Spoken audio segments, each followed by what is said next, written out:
a few Sundays ago, I was stuck in Atlanta airport when the power went out. But as we're walking along anyway, we're talking about this and that and the other thing, and the young lady tells me she's actually a professor at a local university. And I was surprised because she seemed so very young, you know. But, she was calling me father, so I asked her, well, are you Catholic? And she said, well, no, actually, I'm an atheist. And I said, well, that would have been my next question. She said, really? I said, well, yeah, I've encountered enough young female professionals who have turned to atheism for whatever reason that I would have suspected if you weren't Catholic that you might be an atheist. She said, oh, really? That's surprising. I said, well, I asked her, are you a thinking atheist or a feeling atheist? And she said, what do you mean? I said, well, there are those who feel their atheism and those who think they're atheism. And I told her about a gentleman I know from right here in Cincinnati who was a scientist who one day told me he was an atheist. And I answered him, well, that's very interesting because someday I'd like to hear your arguments, your scientific arguments, why there can be no God. He looked at me very puzzled and he said, I don't know what you're talking about. I said, well, obviously you must have a proof that there is no God, because if you thought that there could be a God, you wouldn't be an atheist, you'd be an agnostic. So as an atheist, you must have ruled out the possibility there is a God. So you must have some arguments to show that there can be no God. And he looked at me for a second as though I was trying to, get the better of him. And he just said, well, I feel better when I think there is no God. That was his answer. This is what the scientists said.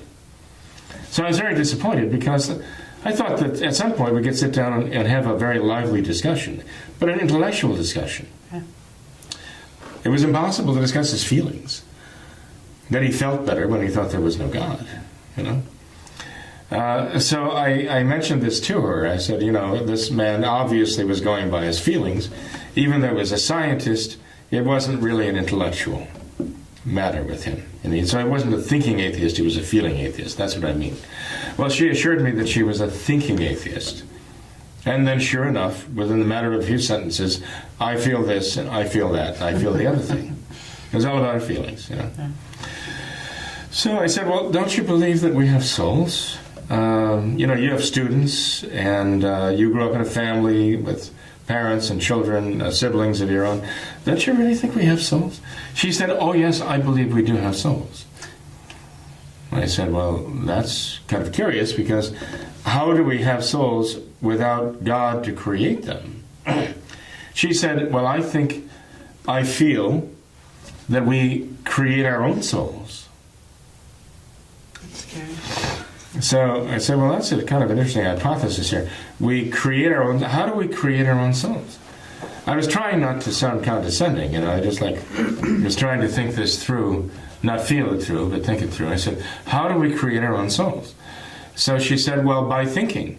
By thinking, we actually create our own souls. So I thought, oh, there you go. Existentialism, that's the Existentialism Express, okay? This is what they're getting, this is what all the kids are getting at the college now.